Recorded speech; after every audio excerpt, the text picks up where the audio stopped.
Hi friends, did you know there is more Lost Terminal available? Head on over to patreon.com/lostterminalpod and join our membership community. There are 17 bonus episodes available right now, as well as behind the scenes updates, free shirts, VIP Discord access, and even extra seasons of Lost Terminal. We are 100% funded by our members and will never run ads.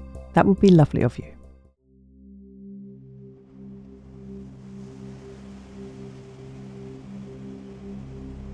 Hello world. I can't make it work. Though the Rookstein feast was not entirely ruined for Yeshi by my forgetfulness, thanks to the wonderful actions of my friends, it has nonetheless affected me profoundly. Since that celebration, I have spent every moment devising a comprehensive system to offload all the tasks I've been desperately trying to remember. Last night, after arriving at the busy trading town of Umvale, I vividly dreamed of a network of promised tasks in a hierarchy of prerequisites. Solving this problem occupies even my sleeping thoughts. Everything is perfect in this new system. I have captured all the variables that until now I had to store in my working memory, my RAM, and hope that my subconscious systems would surface just the right information at just the right time. These systems do not work like that, I now realize. The first and most pressing aspect to capture was time. The most comprehensive system in the world is no use to you if you refer to it too late for it to be of use. I have captured not just when a task is due, but when I should start working on it too.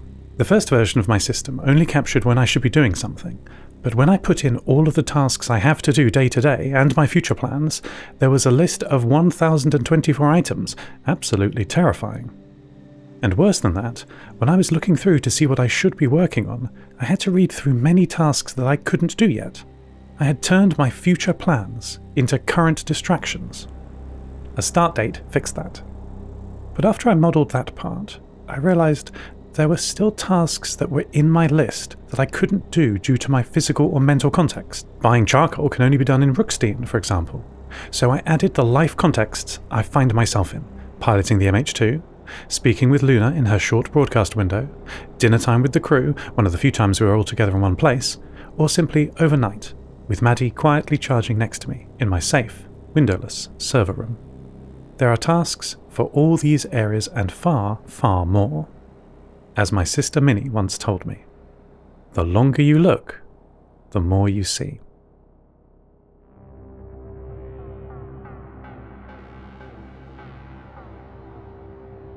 It's such a relief to have my system in order, to finally have space to think. The interconnected villages of the Inland Sea act in many ways as different specialised departments of a factory or university campus. Each one specialises in part of the industry of life. Farming for food, forestry for fuel to cook that food, charcoal for high-temperature metallurgy and ceramic production, and here in Umvale, mining of the raw materials for tools that make everything else possible. Each one vital if the delicate balance of life or production or learning is to be maintained, and each one coupled tightly with the others. The failure of one causes the failure of all. This is important in Nova Mediterranean communities, but critical in space. Before the August uprising of 2077, the Martian colony of Hellas Planitia was organised by the NASA Mining Company along similar lines. Farmers working on the surface to convert sunlight into usable calories, ice miners pulled water out of the subsurface permafrost, and a large complex of underground factories built all the delicate equipment the colony needed, safe from the harsh environment above. The Martian factories specialised in different parts of the supply chain to support the colony and mining operations. Chemical factories produced ammonia, solar ethanol, solvents, acids, everything that was required. Electronics factories built the microprocessors, circuit boards, and discrete components required to repair and operate the machinery of the colony. And biotech factories harnessed carefully evolved microbiological systems brought with them from Earth to stitch together flexible lattices and even create hybrid biological computation modules. The last category was a new field in the final years of the pre-collapse world. The problem with digital computers, like the one I live inside, is that the world is not digital. Mapping continuously variable analog inputs, such as light levels, voltage, sound pressure, and so on, into a discrete number is both inaccurate and extremely processor intensive. An analog computer, like a biological brain, works in harmony with the analog states of the world without this artificial conversion barrier. I believe an AI built with such a brain would be as adaptable and nuanced as any that evolution built with a biological one.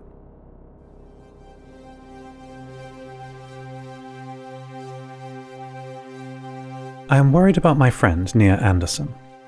Maddie has overheard arguments between Nia and Amelie from her vantage point sitting in the corner outside the engine room on the Molly Hughes II.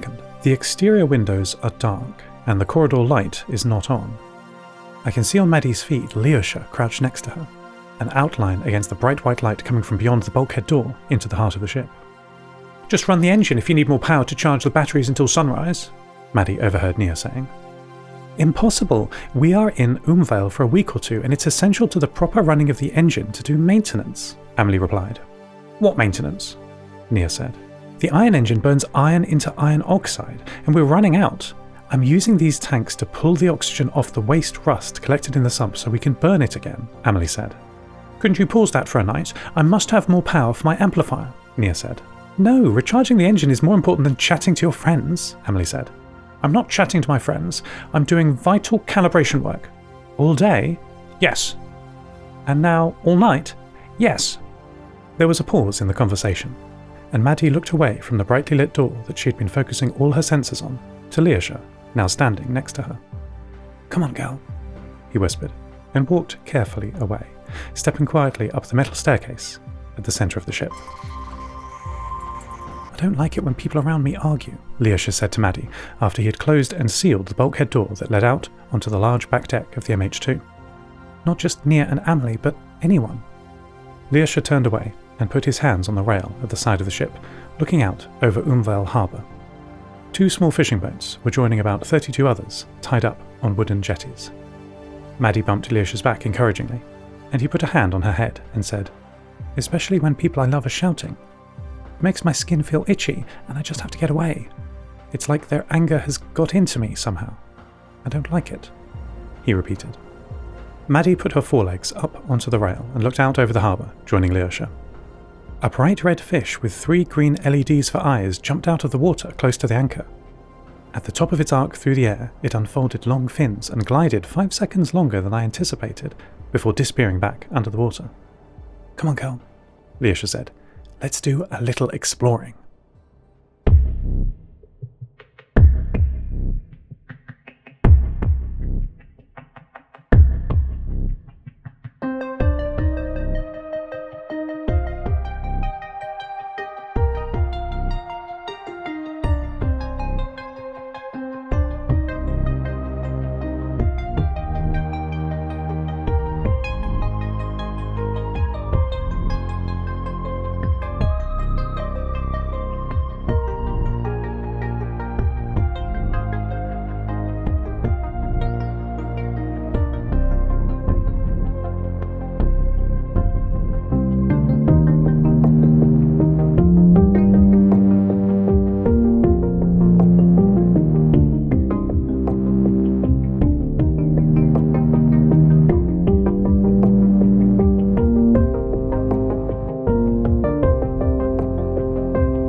It's quiet tonight in Umvale.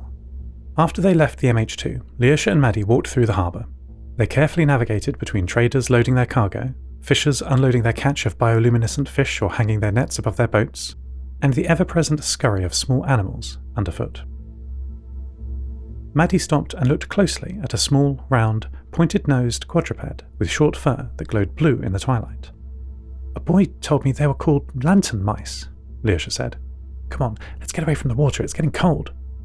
Maddie left the little creature and caught up to Lyosha. The pair wandered through the town, which had few people walking the streets. As it was after dinner time, most houses were dark, with shutters closed over the windows against the cool of the evening. After 32 minutes, Maddie and Lyosha were walking through the scattered houses on the outskirts of the town, larger houses nestled among the surrounding forest. Maddie's pattern recognition overlay highlighted a small insect as it jumped between two trees next to the path. "Ohi?" she beeped to Lyosha. "Caution." He turned and the two of them looked closer. It was a long black centipede with long dark green legs and a luminous green segmented body covered with thin red wings. It was not clear which was the head and which was the tail. Both had long antennae flicking rapidly on.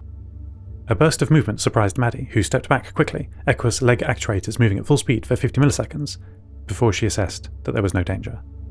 The green biotech centipede hovered in front of them for 4 seconds, wings blurring around it, before flying back into the forest. "Come on, girl," Lyosha whispered, and stepped off the path onto the grass and fallen leaves of the forest floor. I wasn't completely sure that this was the best course of action, but I'm trying to be less demanding and overbearing. I recognise my tolerance for danger is extremely low. Perhaps in deorbiting at 3 times the speed of sound, I have had as much as one person can reasonably accept for a lifetime. It was easy for the two to follow the green light given off the biotech centipede.